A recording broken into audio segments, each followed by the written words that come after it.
Depuis l'Antiquité, la justice est un idéal que l'humanité poursuit, un équilibre fragile entre des principes universels et des situations particulières. Aujourd'hui, nous confions une part croissante de nos décisions à des intelligences artificielles, de nouveaux oracles capables d'analyser des milliards de données en un instant. Nous leur demandons de juger, de choisir, de trier. Mais une machine peut-elle être véritablement juste ? Peut-on programmer la sagesse d'un Salomon ou l'éthique d'un Aristote dans des lignes de code ?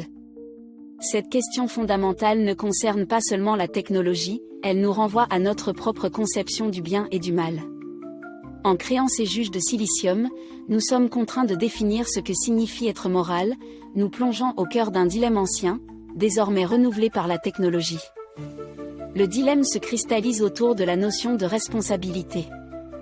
Lorsqu'un véhicule autonome cause un accident ou qu'un algorithme de recrutement discrimine, qui est coupable ? Le programmeur, qui a écrit le code sans anticiper toutes les conséquences ? L'entreprise, qui a déployé la technologie pour optimiser ses profits ? Ou l'IA elle-même, si elle a appris et évolué de manière autonome ? Cette question de l'imputabilité nous ramène aux grandes interrogations sur le libre arbitre et le déterminisme. Une machine, par définition déterministe, peut-elle être tenue pour responsable de ses actes ? Pour y voir plus clair, les philosophes nous ont légué des grilles de lecture qui, appliquées à l'IA, révèlent des tensions profondes, notamment l'approche utilitariste. La première grande théorie est l'utilitarisme, portée par des penseurs comme Bentham et Mill. Son principe est simple, une action est bonne si elle maximise le bonheur ou le bien-être pour le plus grand nombre. Une IA utilitariste, face à un choix tragique, n'aurait aucun état d'âme. Elle calculerait les probabilités et choisirait l'option qui sauve le plus de vies, même si cela implique d'en sacrifier une délibérément. Cette logique purement quantitative est d'une efficacité redoutable, mais elle heurte notre intuition morale. Sommes-nous prêts à accepter un monde régi par un calcul coût-bénéfice permanent, où la valeur d'une vie peut être réduite à une simple variable d'équation ? Mais cette logique du sacrifice peut-elle être universellement juste ? Face à l'utilitarisme, la philosophie de Kant propose une boussole morale radicalement différente, la déontologie. Pour Kant, certaines actions sont intrinsèquement bonnes ou mauvaises, indépendamment de leurs conséquences. Il faut agir par devoir, en suivant des maximes qui pourraient être érigées en lois universelles.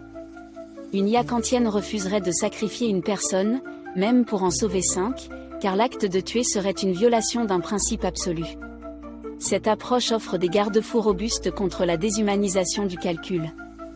Cependant, sa rigidité peut conduire à des impasses dans des situations complexes où les devoirs entrent en conflit. Face à ces impératifs rigides, une autre voie, plus ancienne et centrée sur le caractère, se dessine. Aristote nous invite à déplacer notre regard des actions ou de leurs conséquences vers l'agent moral lui-même. C'est l'éthique de la vertu. L'important n'est pas de se demander « que dois-je faire ?» mais « quel genre de personne, ou de machine, dois-je être ?» L'objectif serait de développer des vertus, le courage, la tempérance, la justice, la prudence. Pour une IA, cela signifierait non pas suivre une règle, mais cultiver des dispositions. On ne la programmerait pas pour être juste, on l'entraînerait à devenir juste. Ce projet est séduisant, car il promet une intelligence morale plus flexible et adaptative. Mais comment définir et inculquer ces vertus dans un système non humain ? Ce défi se heurte à un obstacle majeur, les données sur lesquelles nos IA apprennent. Aucune IA n'est une page blanche. Elle apprend à partir des immenses corpus de données que nous lui fournissons, des données qui sont le reflet de notre histoire, avec toutes ses injustices et ses préjugés. Une IA entraînée sur des textes et des décisions humaines passées apprendra inévitablement nos biais racistes, sexistes ou sociaux. C'est le péché originel de l'éthique algorithmique. La machine, en cherchant à être objective, ne fait que reproduire et amplifier les schémas de discrimination existants. La balance de la justice numérique est faussée dès le départ, non par malveillance, mais par le simple reflet de nos propres imperfections. Cette opacité des données se double d'une autre forme d'obscurité, celle qui réside au cœur même du fonctionnement de l'IA. Les systèmes d'IA les plus avancés, notamment les réseaux de neurones profonds, fonctionnent comme des boîtes noires.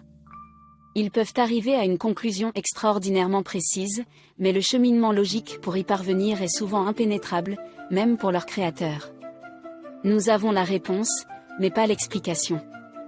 Comment faire confiance à un juge qui ne peut pas motiver sa sentence? Comment corriger un système dont on ne comprend pas les erreurs? Ce problème de l'explicabilité est un obstacle majeur à une IA éthique. Sans transparence, il n'y a pas de responsabilité possible. Nous sommes face à une nouvelle forme d'autorité, une autorité sans discours, sans justification. Alors, comment sortir de cette impasse technique et philosophique? Face à ces dilemmes, la solution n'est peut-être pas de choisir une seule éthique, mais de les combiner. Une IA moralement intelligente pourrait s'inspirer d'une approche hybride. Elle pourrait utiliser le calcul utilitariste pour analyser les conséquences, tout en étant contrainte par des règles déontologiques inviolables pour protéger les droits fondamentaux. Et elle pourrait intégrer une forme d'éthique de la vertu pour s'adapter avec prudence aux contextes imprévus. Il ne s'agit plus de programmer une morale, mais de concevoir une architecture de délibération morale. Cette tâche complexe révèle que la véritable finalité n'est peut-être pas de créer une machine autonome parfaite, mais de développer un outil qui augmente notre propre capacité morale.